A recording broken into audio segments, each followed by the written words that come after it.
La mañanera de Ángel correspondiente al lunes de la semana que hoy comienza. Lunes 8 de marzo del año 2021. Imposible es sustraerse al tema del día. La expectación que ha generado esta marcha o esta protesta o los actos relacionados con el Día Internacional de la Mujer, sin duda serán diferentes a los de años anteriores. Y esta expectativa o expectación, o las dos cosas, se deben básicamente no solo a la colocación de vallas alrededor de Palacio Nacional y otros lugares en el centro histórico, sino a algo que yo llamaría, si usted me lo permite, a la incapacidad para hacer política por parte de este gobierno y también del gobierno de la Ciudad de México.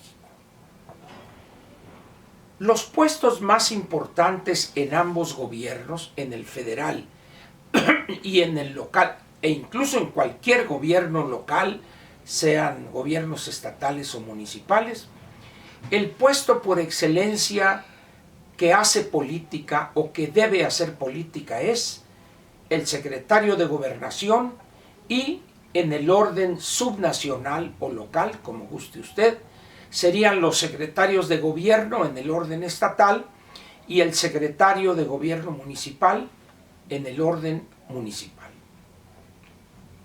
Sin embargo, en este gobierno, particularmente en el orden federal y en el espacio que es la Ciudad de México, la política ha sido sustituida por la voluntad omnímoda y autoritaria, casi caciquil, por parte del presidente de la República.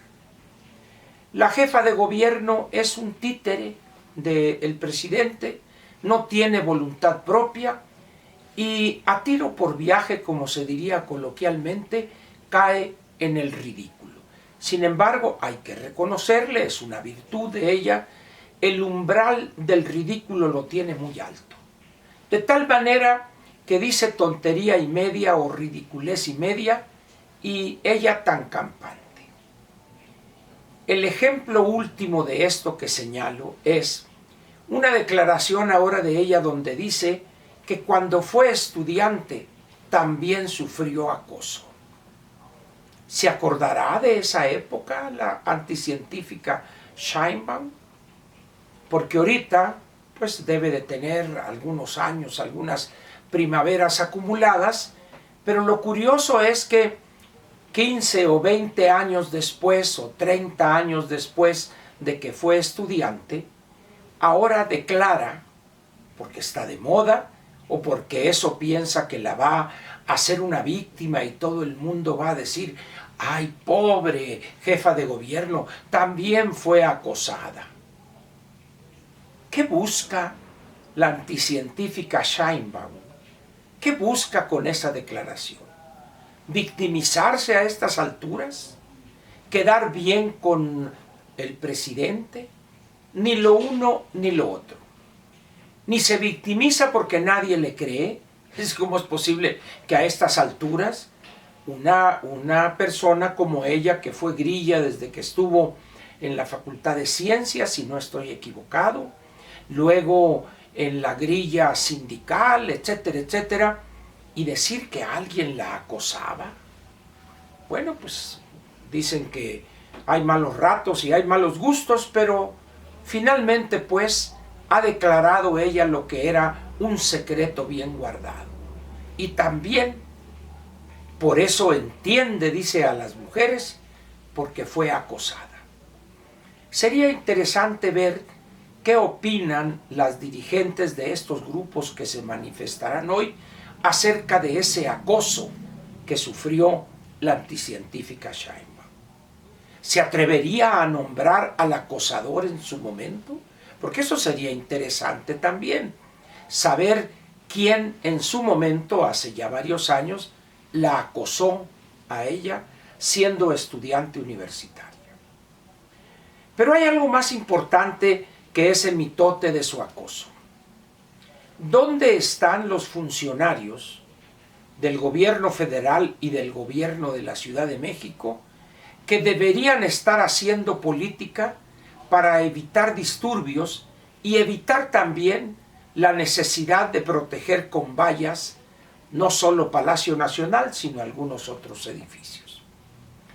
La razón de su ausencia es, primero, que lo que está en Bucareli, pues no se sabe si es un florero o es alguien que se dedica a circular en las pasarelas con sus foulard elegantes que se pone una horita y se lo vuelve a poner quizá en 10, 12 meses porque tiene una muy respetable colección de foulard.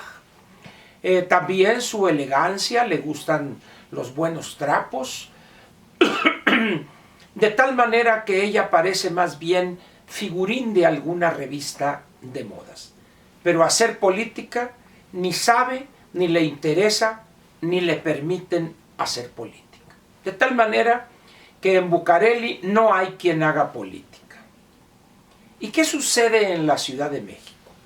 Más o menos lo mismo. Miren, hace muchos años, allá por los años 60, llegaron a México dos toreros. Uno, un hombre, un esteta de la plaza del arte de Cúchares, Paco Camino, y la antítesis de él, pero muy popular, muy populachero incluso podría decir, era Manuel Benítez el Cordobés. Un hombre desparpajado en su estilo de torear, pero con unos cataplines, diría Paco Sea, que los tenía que cargar con una carretilla. Era un hombre arrojado que buscaba, como dicen los clásicos, se le pegaba al toro. Era más popular Manuel Benítez el Cordobés que el esteta Paco Camino. Los dos, en su estilo, dicen los que saben de la fiesta brava, que fueron excelentes toreros. Yo de eso no sé. Pero lo que sí sé y recuerdo muy bien es una larga entrevista que le hicieron, creo que una reportera, si no estoy equivocado, al Cordobés, y una de las preguntas que le hizo esta reportera a Manuel Benítez fue: Matador, le dice, ¿qué es o cuál es el elemento fundamental que se necesita para ser torero? Y Manuel Benítez le contestó al bote pronto: parecerlo, le dijo. Tomando esa respuesta de Manuel Benítez el Cordobés, yo plantearía: ¿qué se necesita hoy para ser secretario de gobierno en el gobierno de la Ciudad de México? Parecerlo. Un secretario de gobierno debe de ser una persona, hombre o mujer, no me interesa eso, es decir, el sexo no es lo determinante, pero debe de ser en esa área, que sería la gobernación, su responsabilidad de mantener las cosas en paz, negociar con los grupos opositores, con los grupos políticos en general, prevenir conflictos, detenerlos, evitarlos, y cuando ya no es posible hacer eso, contenerlos. Esa sería, en palabras llanas, la responsabilidad de un secretario de gobierno y de un secretario de gobernación. Pero si nos atenemos a lo que dijo el Cordobés y lo aplicamos hoy en la Ciudad de México, el actual secretario de gobierno, que no sé ni quién es un señor delgadito, flaquito, con lentes, y de repente creo que se fue la que era secretaria de gobierno, no sé si se fue a la Secretaría de Comunicaciones y Transportes y luego de ahí no sé a dónde, no sé dónde anda, era una dama. Y ponen a esta persona que tengo entendido estaba en la cultura, en un área de cultura, y de repente pasa a la Secretaría de Gobierno. O una de dos, o estaba desperdiciado en la Secretaría de Cultura por la capacidad para ser secretario de gobierno, o a la inversa, pusieron al peor candidato como secretario de gobierno. El hecho es que ese secretario de gobierno, como les digo, un hombre así, decimos en Sonora, fifirichito, así, huilito, delgadito ahí, pues ese no asusta ni a una mosca, pues el pobre, ni a un mosquito. Ahí se requiere alguien acá, que imponga, que tenga empaque, que parezca torero, pues para ser torero.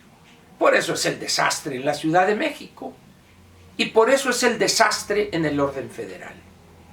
¿Cómo es posible que ante lo que se ve venir en protestas feministas por una serie de errores de López, etcétera, etcétera, desde hace meses, no haya habido un acercamiento sistemático con esos grupos para ver sus demandas, conceder algunas, otras negociarlas, etcétera? No. ¿Y sabe usted por qué nadie mueve un dedo para hacer política?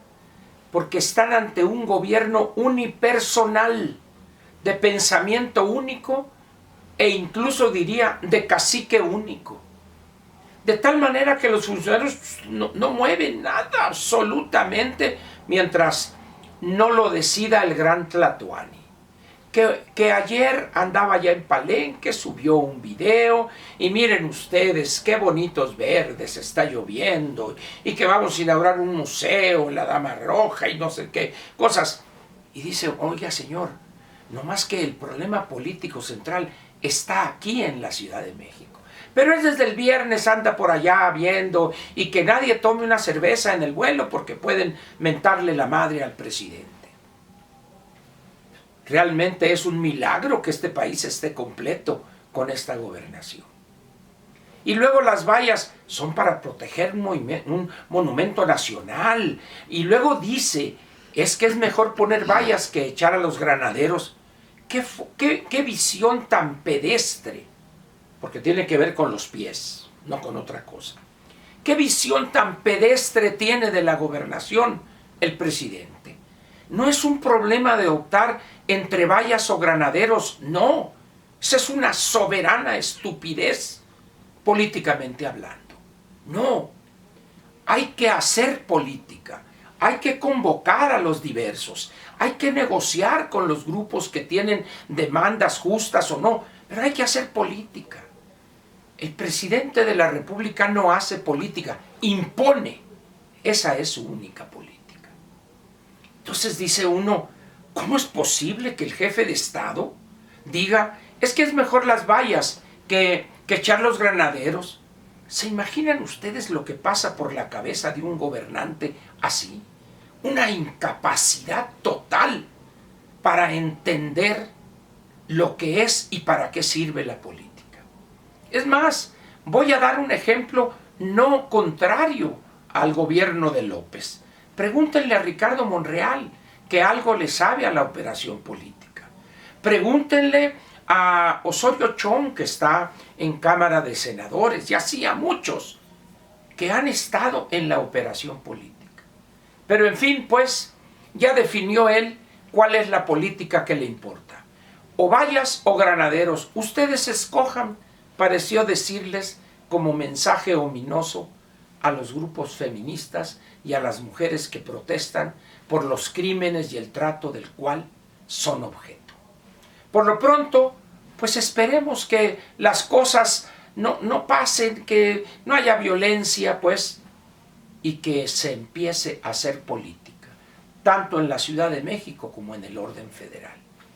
Gracias por su atención y lo espero mañana a ver qué fue lo que sucedió hoy lunes. Gracias, pues.